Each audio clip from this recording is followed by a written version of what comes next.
What's up guys, Blazing Paladin here, bringing you today my deck profile of the Diablo deck.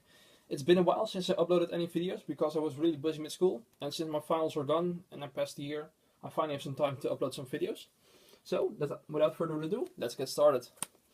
For my grade 3 line, I run 4 Vortimer Diablo. I find it a really nice card because of a GB2 skill. Whenever I strike a blaster, I can sack one of my units and call a grade 1 from the deck.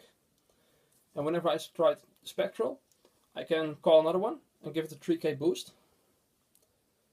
I really find it in handy because it sets up the board, and whenever I sacrifice my full bow Diablo, I can call 3 units for the cost of 1, which really makes it handy for setting up the board. Then, as my support in grade 3, I run 3 Blessed Dark Diablos.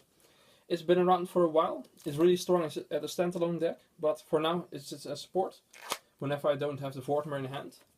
Its GB2 skill is very handy because you do not need to have a grade 3 or stride folder for a stride skill whenever you stride a blaster. And whenever I stride Phantom Blaster, I can sacrifice one of your units. For the grade 2s, I run 2 of the Dark Sage Painter. A really nice card because it counts as a grade 1 in the deck, and whenever I call it on rearguard, I can discard a card to draw a card, which kind of makes up for the bad hands you can have at some times. Then I run 2 of my tech card, Blessed Dark Spirit. Whenever I sacrifice my full bow, I can call him or the Blessed Dark Diablo. Whenever I choose to call him, I can counter plus 1 to sacrifice one of your grade 1, grade 2 or lower units on your front row. It really makes it handy whenever you have passed the interceptor or something. And because it's not that used that often, nobody really expects it. Then I use 3 of the new Dorins from the Legend deck. The main reason I run this card is because it's an 11k beat stick, and I really want to rush my opponent down with high numbers. Whenever he's boosted by Cloudus, I can countercharge 1 card. And he only gets his 2000 boost whenever I control a Blaster Vanguard. So whenever I strike into my main units or have a Blast Dark as hard, because Vortimer is not a blaster. Then I run 4 of the Hoel. This is my main beat stick for the deck, because whenever you call a grade 1, it gains 3000 power, and whenever you call Kaiden, you can countercharge 1 and soul charge 1. The soul charge is really handy because the right skill from Vortimer is a soul blast 1, and our Gazer Dragon is a soul blast 1. So sometimes you have some soul issues, but as long as you have Hoel on the field and Kaiden on the call, you can fix those issues. So, for the grade 1 lineup, I run 2 of the Cloudus. I really find this a handy booster because of its 2k boost whenever it has a Blaster Vanguard on the field, which I have most of the times. Whenever it doesn't, it's still a nice card. Whenever it's boosted Dorint, it can gain another 2000 power, so it becomes an 11k booster, which makes from 21k lines, 22k lines, which is really nice to push for guard.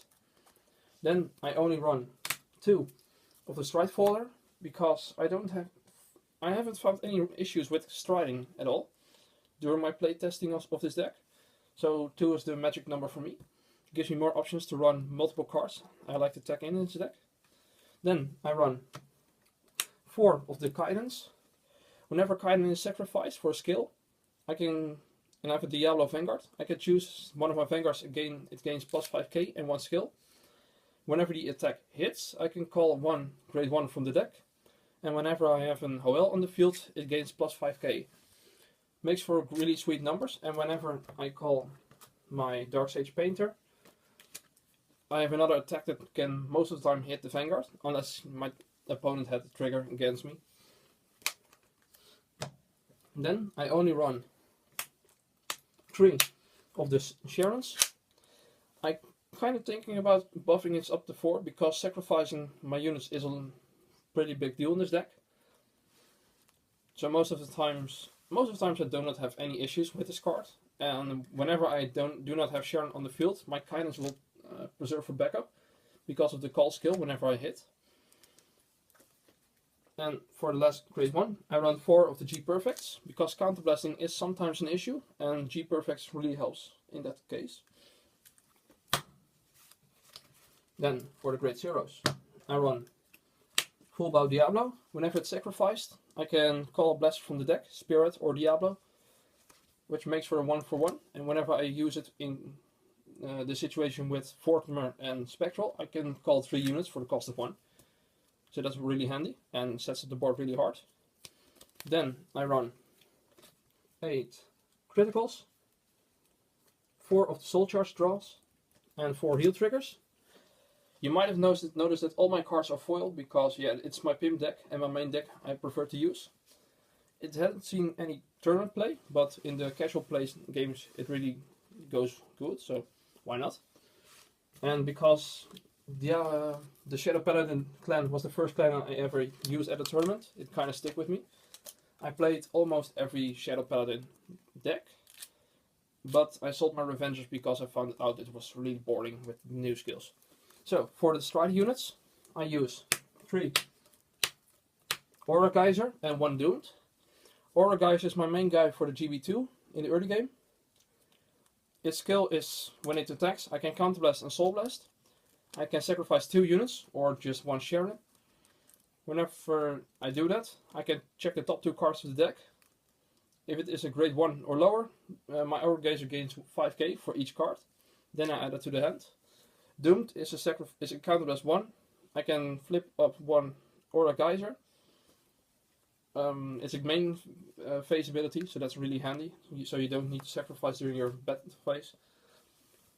I can sacrifice 3, then look at the top 2 cards of the deck, and I retire 1 of your units for each grade 1 or lower that I reveal. Then my Phantom Blaster Diablo at 4.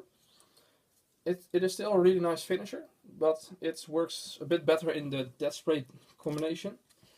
Still a really nice card. Counterblast 1 and flip him up. He gains 10k and 1 critical. And whenever he attacks, I can sacrifice 3, and you must sacrifice 2 of your own.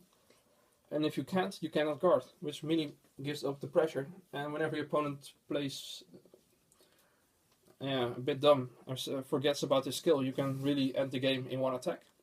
Then I run only 2 of the Spectral Blaster Diablo. This is by far one of my favorite cards to use in the deck. Most of the time my second turn stride, unless my opponent has a really big advantage. Counterblast 1, Soul Blast 1. Whenever I pay the cost, I can sacrifice 1 of my units, then need Soul Blast and choose a card face up, in my G-Zone turn face up.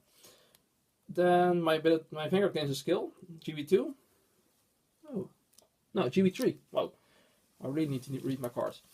Counterblast 2, at the end of the battle, sacrifice 2, and it can stand, but it loses triple drive and only can perform 1 drive check. The 1 drive check really doesn't hurt, because you already had a triple drive before. And whenever you get blistered by Mega Colony, you already had your triple drive, so it doesn't hurt that much. Then 1 Grim Recruiter for whenever you have them. Yeah, you got no counterblast to spend. 1 Sea Breeze, because it's staple. And then I only run 4 G Perfect, G Guards in this deck. 1 of the Dark Knights. I don't think that this is the right card for the deck. I might switch this for another Dismal. So I run 1 Dismal. So I think about switching this to 2 Dismals, because most of the time you really want to keep your grade 2s at the board because of Hoel, his skill to countercharge, and it gives pressure. So, and last but not least, the Double Screw, because of the ability to gain 25k shield with 1 discard, makes it really strong. So guys, I hope you enjoyed the deck profile. Let me know what you think about it, and see you guys later. Bye!